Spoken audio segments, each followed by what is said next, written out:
मधुबनी जिले के बेनीपट्टी विधानसभा क्षेत्र से भाजपा चिकित्सा प्रकोष्ठ बिहार प्रदेश के नेता प्रसिद्ध चिकित्सक डॉक्टर बी झा मृणाल ने अपने सैकड़ों समर्थकों की उपस्थिति में प्रेस कॉन्फ्रेंस कर बेनीपट्टी विधानसभा क्षेत्र से चुनाव लड़ने को लेकर घोषणा करते हुए 18 अक्टूबर को नामांकन करने का ऐलान किया है। वहीं यहां से पार्टी द्वारा फिर एक बार विनोद नारायण झा पर भरोसा करते हुए उन्हें मैदान में उतारने का फैसला लिया गया। तो पार्टी के फैसले से खफा भाजपा कार्यकर्ताओं का एक समूह द्वारा पार्टी के द्वारा लिए गए इन निर्णय का जोरदार विरोध करते हुए डॉक्टर बी झा मृणाल के पक्ष में आवाज बुलंद करते हुए चुनाव लड़ने के लिए उनसे आग्रह किया गया। इन कार्यकर्ताओं का आक्रोश व नाराजगी पूर्व विधायक विनोद नारायण झा से है। वहीं इन लोगों ने डॉक्टर बी झा मृणाल को मजबूती के साथ समर्थन देने का भरोसा दिलाया, जिसे देखते हुए डॉक्टर बी झा मृणाल ने चुनाव लड़ने को लेकर मन बनाते हुए प्रेस प्रतिनिधियों के समक्ष चुनाव लड़ने को लेकर घोषणा किया है। अब यहां भाजपा के दो दिग्गजों के बीच संघर्ष होना तय माना जा रहा है। यदि आपको लगता है कि आपका बेटा सही नहीं है तो गलत फैसला लिया है, वो भी आप लोग लीजिए, मैं उसके साथ में हूँ।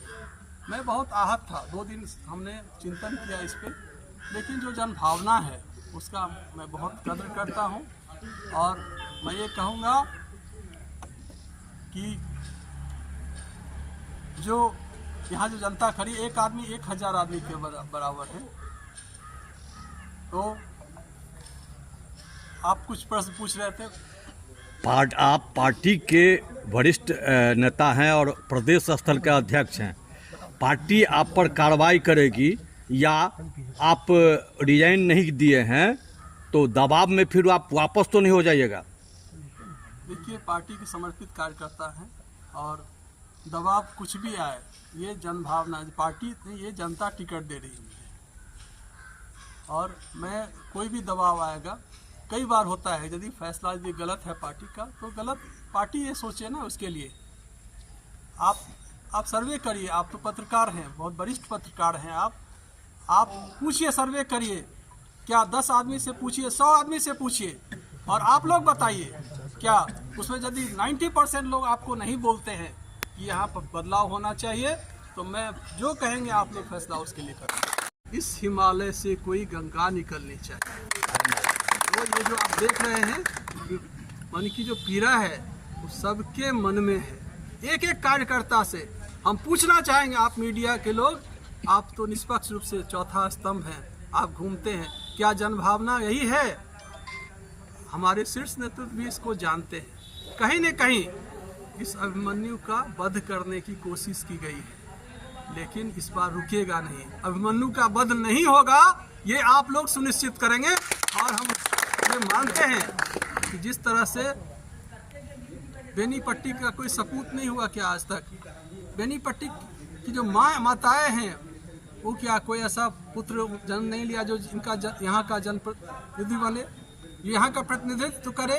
तो मैं आप सब लोगों को कहना चाहता हूँ कि यहाँ का बेटा है, यहाँ का जनप्रतिनिधि होगा, यहाँ का बेटा है, यहाँ का नेता होगा, इसके लिए जिसका फैसला जनता करेगी। पार्टी भले ही हमको टिकट नहीं दी है कि मैं जनता के टिकट पे इस बार चुनाव लड़ूंगा। आप परसों जो टिकट का बंटवारा हुआ और जिस तरह से हमारे यहाँ की जनता फैसले से आक्रोशित है, मुझे परसों यहाँ बुलाया गया था और हमारे जितने भी अभिभावकगण हैं, मित्रगण हैं और जो वरिष्ठ कार्यकर्ता, उन लोगों ने एक स्वर में मुझे एक जिम्मेदारी दी। उन्होंने कहा कि मुझे बेनीपट्टी का बेटा होने के नाते, यहाँ का शुभचिंतक होने के नाते ये लड़ाई लड़नी है और उसमें हम सब लोग आपके सहभागी हैं। और इस जिम्मेदारी के लिए हमने 2 दिन का समय मांगा था।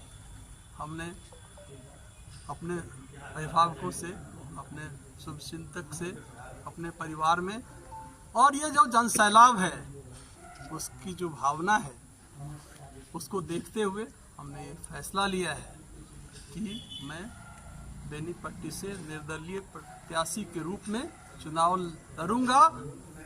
और अब ऐसा है कि यदि किसी अच्छे पार्टी से किसी गलत उम्मीदवार का चयन हो जाता है तो इसका मतलब ये नहीं कि वो मत पाने के अधिकारी हैं, और इसका फैसला जनता करती है।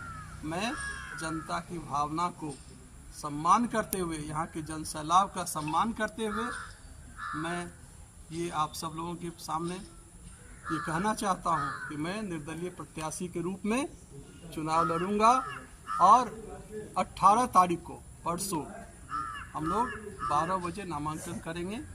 आप सब लोग सादर आमंत्रित हैं, और आपके माध्यम से पूरे बेनीपट्टी विधानसभा के एक जो मतदाता हैं, यहाँ की जनता है, उनको कहेंगे कि आइए, और यदि आपको लगता है कि आपका बेटा आपके साथ खड़ा है तो आप उसमें साथ दीजिए।